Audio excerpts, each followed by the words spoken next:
Assalamualaikum warahmatullahi wabarakatuh. Salam, Om Swastiastu, Namo Buddhaya, salam kebajikan bagi kita semua. Hai teman-teman semua, perkenalkan nama saya Dian Arinil Haq, sering disapa Dian. Saya dari Universitas Boswa Makassar, dari program studi Fakultas Psikologi. Saya akan memaparkan dan menjelaskan beberapa materi mengenai filsafat. Ilmu sebagai objek kajian filsafat.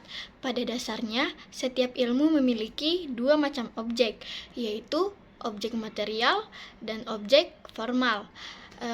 Objek material adalah sesuatu yang dijadikan sasaran penyelidikan, seperti tubuh manusia adalah objek material ilmu kedokteran.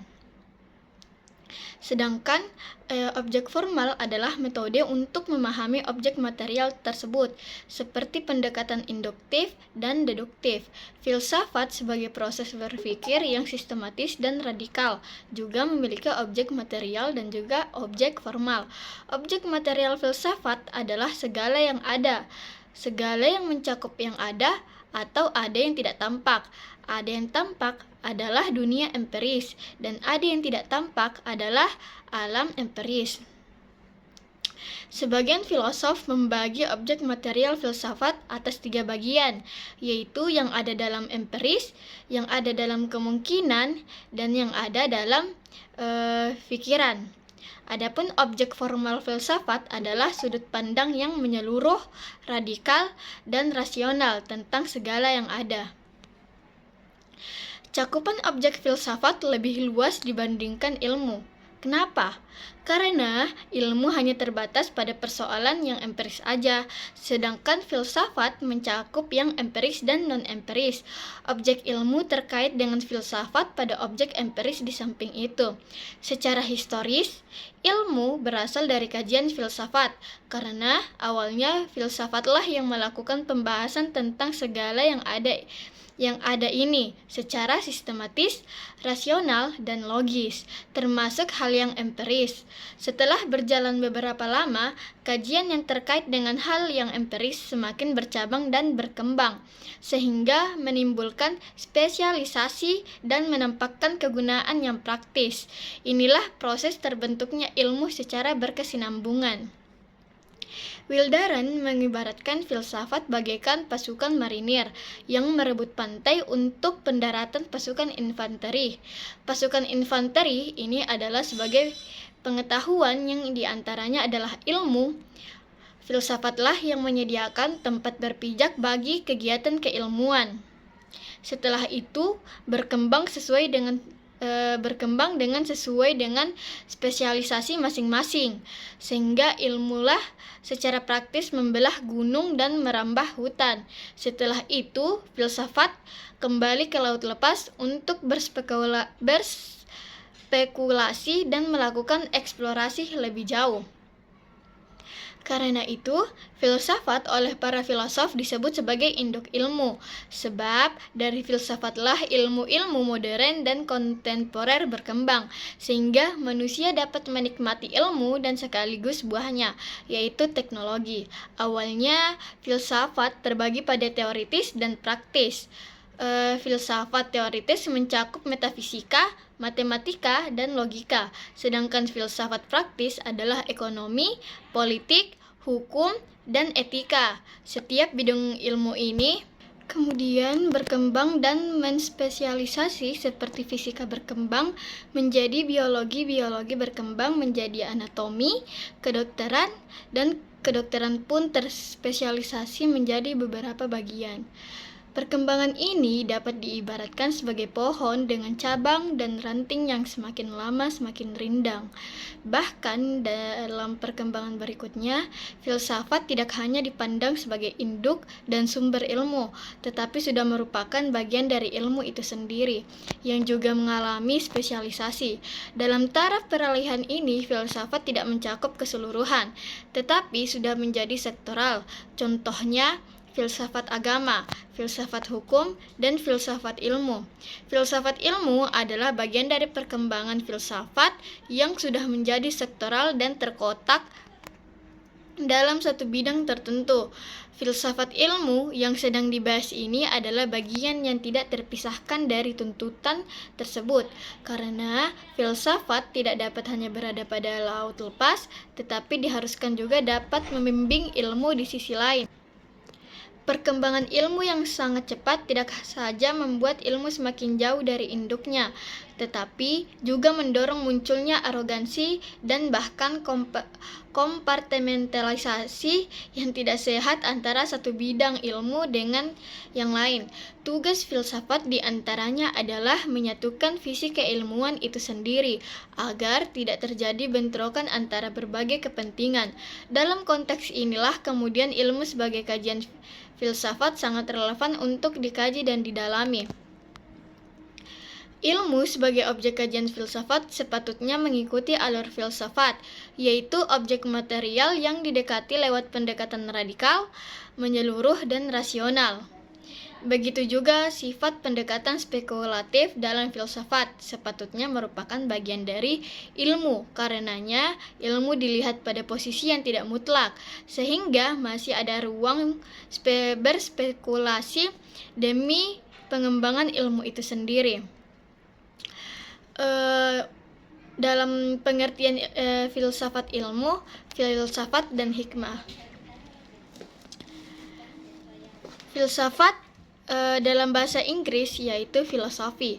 Adapun istilah filsafat berasal dari bahasa Yunani, philosophia, yang terdiri atas dua kata, philos, cinta atau philia, persahabatan, tertarik kepada, dan sophos, hikmah, kebijaksanaan, pengetahuan, keterampilan, pengalaman praktis, dan intelijensi. Jadi, secara etimologi, filsafat berarti cinta kebijaksanaan atau kebenaran, love of wisdom. Orang disebut filosof yang dalam bahasa Arab disebut failasuf. Adapun beberapa pengertian pokok tentang filsafat menurut kalangan filosof adalah yang pertama, upaya spekulatif untuk menyajikan suatu pandangan sistematik serta lengkap tentang seluruh realitas. Yang kedua, upaya untuk melukiskan hakikat, realitas akhir, dan serta nyata. Yang ketiga, upaya untuk menentukan batas-batas dan jangkauan. Pengetahuan sumbernya, hakikatnya, nilainya, keabsahannya, dan yang keempat, penyelidikan kritis atas pengandai-andaian dan pernyataan-pernyataan yang diajukan oleh berbagai bidang pengetahuan.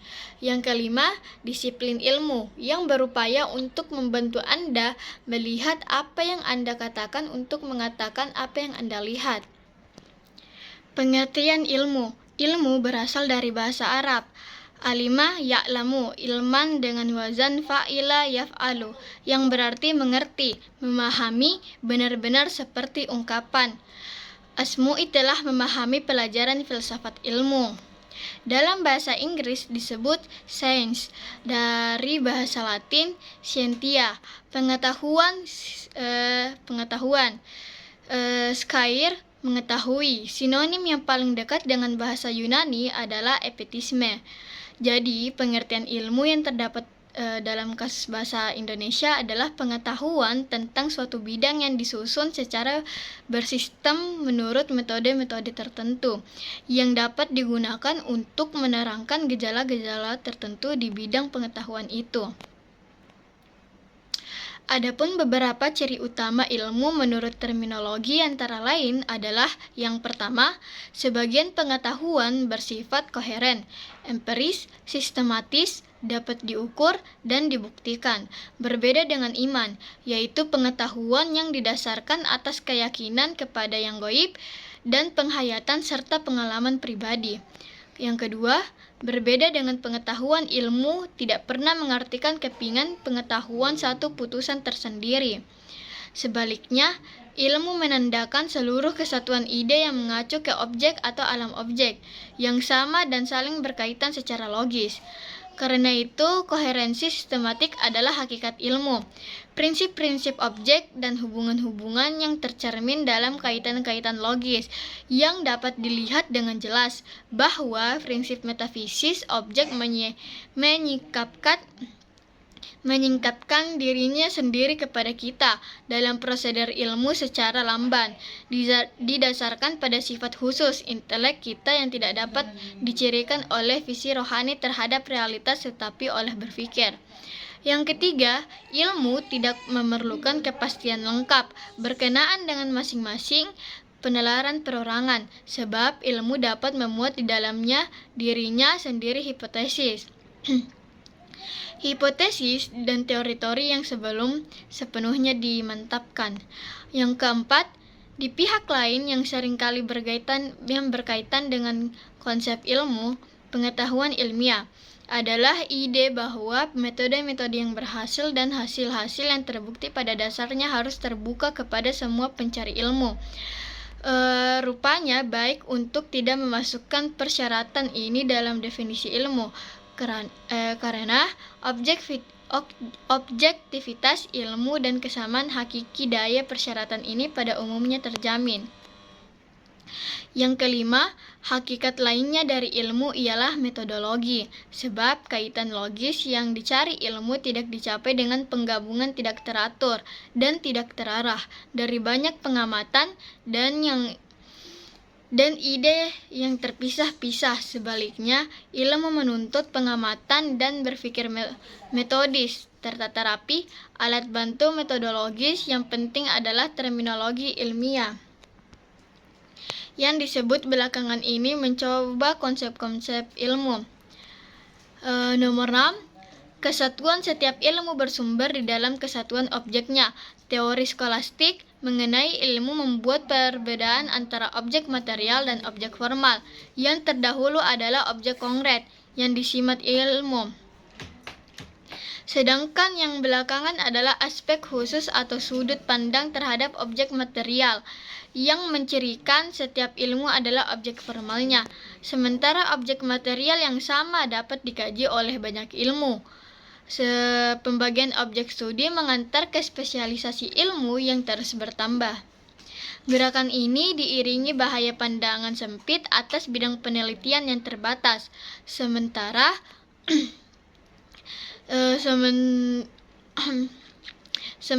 penangkapan yang luas terhadap saling keterkaitan seluruh realitas lenyap dari pandangan.